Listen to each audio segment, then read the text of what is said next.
ಒಂದು ಹೋರಾಟ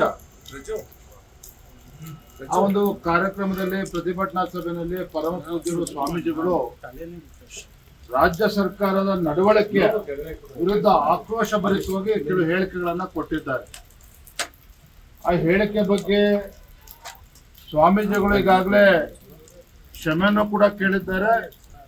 ಆದ್ರೆ ಇದರ ಮಧ್ಯನೂ ಕೂಡ ರಾಜ್ಯ ಸರ್ಕಾರ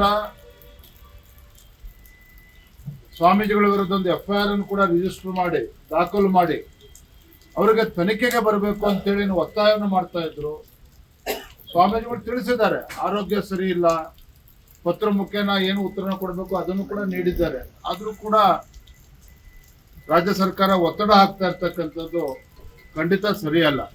ಮತ್ತೆ ಸ್ವಾಮೀಜಿಗಳು ಅದ್ರ ಬಗ್ಗೆ ಮುಕ್ತವಾಗಿ ತಮ್ಮ ಕ್ಷಮೆಯನ್ನು ಕೂಡ ಹೇಳಿದರೆ, ಮುಕ್ತ ವಿಚಾರಗಳನ್ನು ಕೂಡ ತಿಳಿಸಿದ್ದಾರೆ. ಆದ್ರೆ ಎಲ್ಲ ಒಂದ್ ಕಡೆ ರಾಜ್ಯ ಸರ್ಕಾರ ಏನೋ ವಕ್ಫ್ ವಿಚಾರದಲ್ಲಿ ಇವತ್ತು ರೈತರನ್ನ ಒಕ್ಕಲೆಬ್ಬಿಸ್ತಕ್ಕಂಥದ್ದು, ಮಠಮಾನ್ಯಗಳ ಜಮೀನನ್ನ ಕಿತ್ಕೊಳ್ತಕ್ಕಂಥದ್ದು, ನೋಟಿಸ್ಗಳನ್ನ ಕೊಡುವುದು ಅಧಿಕಾರಿಗಳ ಮುಖೇನ, ಇದು ಎಲ್ಲ ಒಂದ್ ಕಡೆ ಇಡೀ ರಾಜ್ಯಾದ್ಯಂತ ಇವತ್ತು ಉಗ್ರ ಪ್ರತಿಭಟನೆ ಕೂಡ ನಡೀತಾ ಇದೆ. ರೈತರು ಇವತ್ತು ಬೀದಿಗಿಳಿದಿದ್ದಾರೆ. ಅದು ಸಹಜವಾಗಿನೇ ಸ್ವಾಮೀಜಿಗಳು ಕೂಡ ರೈತರ ಪರವಾಗಿ ಆಕ್ರೋಶ ಭರಿತರಾಗಿ ಮಾತನಾಡಿದ್ದಾರೆ. ಅದು ಎಲ್ಲೋ ಒಂದ್ ಕಡೆ ರಾಜ್ಯ ಸರ್ಕಾರ ಯಾರು ದೇಶದ್ರೋಹಿಗಳಿದ್ದಾರೆ, ದೇಶದ್ರೋಹಿ ಚಟುವಟಿಕೆಗಳಲ್ಲಿ ಭಾಗವಹಿಸ್ತಾ ಇದ್ದಾರೆ, ಅವರ ವಿರುದ್ಧ ಕೇಸ್ಗಳನ್ನ ವಿಡ್ರಾ ಮಾಡುವಂಥದ್ದು. ಮತ್ತೊಂದು ಕಡೆ ಸ್ವಾಮೀಜಿಗಳಿಗೂ ಕೂಡ ಬೆದರಿಕೆ ಆಗ್ತಕ್ಕಂಥ ಕೆಲಸ ಮಾಡ್ತಾ ಇದ್ದಾರೆ. ಖಂಡಿತ ಸರಿಯಲ್ಲ.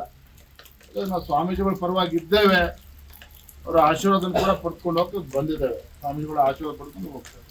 ಸರ್, ಯತ್ನಾಳು ಡೆಲ್ಲಿಲಿ ಮಾತಾಡಿದ್ದಾರೆ, ನೋಟಿಸ್ ಕೊಟ್ಟೇ ಇಲ್ಲ, ಇದೊಂದು ನಕಲಿ ನೋಟಿಸು, ವಿಜೇಂದ್ರ ಅವರೇ ಕ್ರಿಯೇಟ್ ಮಾಡಿರೋ ನೋಟಿಸು. ನಾನು ಯತ್ನಾಳ್ ವಿಚಾರವಾಗಿ ನೋಟಿಸ್ ವಿಚಾರವಾಗಿ ನಾನು ಪದೇ ಮಾತಾಡೋದಕ್ಕೆ ಹೋಗೋದಿಲ್ಲ. ಅದು ನಕಲಿನೋ ಅಸಲಿನೋ ಬರುವಂತದ್ದು ಗೊತ್ತಾಗ್ತದೆ. ನಾನು ಅದ್ರ ಬಗ್ಗೆ ಇನ್ನೇನು ಹೆಚ್ಚಾಗಿ ಮಾತನಾಡೋದಕ್ಕೆ ಹೋಗೋದಿಲ್ಲ. ಒಂದು ಹೋರಾಟ ಆ ಒಂದು ಕಾರ್ಯಕ್ರಮದಲ್ಲಿ ಪ್ರತಿಭಟನಾ ಸಭೆಯಲ್ಲಿ ಪರಮ ಪೂಜ್ಯರು ಸ್ವಾಮೀಜಿಗಳು ರಾಜ್ಯ ಸರ್ಕಾರದ ನಡವಳಿಕೆ ವಿರುದ್ಧ ಆಕ್ರೋಶ ಭರಿಸುವಾಗಿ ಕೆಲವು ಹೇಳಿಕೆಗಳನ್ನ ಕೊಟ್ಟಿದ್ದಾರೆ. ಆ ಹೇಳಿಕೆ ಬಗ್ಗೆ ಸ್ವಾಮೀಜಿಗಳು ಈಗಾಗಲೇ ಕ್ಷಮೆಯನ್ನು ಕೂಡ ಕೇಳಿದ್ದಾರೆ. ಆದ್ರೆ ಇದರ ಮಧ್ಯನೂ ಕೂಡ ರಾಜ್ಯ ಸರ್ಕಾರ ಸ್ವಾಮೀಜಿಗಳ ವಿರುದ್ಧ ಒಂದು FIR ಅನ್ನು ಕೂಡ ರಿಜಿಸ್ಟರ್ ಮಾಡಿ ದಾಖಲು ಮಾಡಿ ಅವರಿಗೆ ತನಿಖೆಗೆ ಬರಬೇಕು ಅಂತೇಳಿ ಒತ್ತಾಯವನ್ನು ಮಾಡ್ತಾ ಇದ್ರು. ಸ್ವಾಮೀಜಿಗಳು ತಿಳಿಸಿದ್ದಾರೆ, ಆರೋಗ್ಯ ಸರಿ ಇಲ್ಲ, ಪತ್ರ ಮುಖೇನ ಏನು ಉತ್ತರನ ಕೊಡಬೇಕು ಅದನ್ನು ಕೂಡ ನೀಡಿದ್ದಾರೆ. ಆದ್ರೂ ಕೂಡ ರಾಜ್ಯ ಸರ್ಕಾರ ಒತ್ತಡ ಹಾಕ್ತಾ ಇರ್ತಕ್ಕಂಥದ್ದು ಖಂಡಿತ ಸರಿಯಲ್ಲ. ಮತ್ತೆ ಸ್ವಾಮೀಜಿಗಳು ಅದ್ರ ಬಗ್ಗೆ ಮುಕ್ತವಾಗಿ ತಮ್ಮ ಕ್ಷಮೆಯನ್ನು ಕೂಡ ಹೇಳಿದರೆ, ಮುಕ್ತ ವಿಚಾರಗಳನ್ನು ಕೂಡ ತಿಳಿಸಿದ್ದಾರೆ. ಆದ್ರೆ ಎಲ್ಲ ಒಂದ್ ಕಡೆ ರಾಜ್ಯ ಸರ್ಕಾರ ಏನೋ ವಕ್ಫ್ ವಿಚಾರದಲ್ಲಿ ಇವತ್ತು ರೈತರನ್ನ ಒಕ್ಕಲೆಬ್ಬಿಸ್ತಕ್ಕಂಥದ್ದು, ಮಠಮಾನ್ಯಗಳ ಜಮೀನನ್ನ ಕಿತ್ಕೊಳ್ತಕ್ಕಂಥದ್ದು, ನೋಟಿಸ್ಗಳನ್ನ ಕೊಡುವುದು ಅಧಿಕಾರಿಗಳ ಮುಖೇನ, ಇದು ಎಲ್ಲ ಒಂದ್ ಕಡೆ ಇಡೀ ರಾಜ್ಯಾದ್ಯಂತ ಇವತ್ತು ಉಗ್ರ ಪ್ರತಿಭಟನೆ ಕೂಡ ನಡೀತಾ ಇದೆ. ರೈತರು ಇವತ್ತು ಬೀದಿಗಿಳಿದಿದ್ದಾರೆ. ಅದು ಸಹಜವಾಗಿನೇ ಸ್ವಾಮೀಜಿಗಳು ಕೂಡ ರೈತರ ಪರವಾಗಿ ಆಕ್ರೋಶ ಭರಿತರಾಗಿ ಮಾತನಾಡಿದ್ದಾರೆ. ಅದು ಎಲ್ಲೋ ಒಂದ್ ಕಡೆ ರಾಜ್ಯ ಸರ್ಕಾರ ಯಾರು ದೇಶದ್ರೋಹಿಗಳಿದ್ದಾರೆ, ದೇಶದ್ರೋಹಿ ಚಟುವಟಿಕೆಗಳಲ್ಲಿ ಭಾಗವಹಿಸ್ತಾ ಇದ್ದಾರೆ, ಅವರ ವಿರುದ್ಧ ಕೇಸ್ಗಳನ್ನ ವಿಡ್ರಾ ಮಾಡುವಂಥದ್ದು.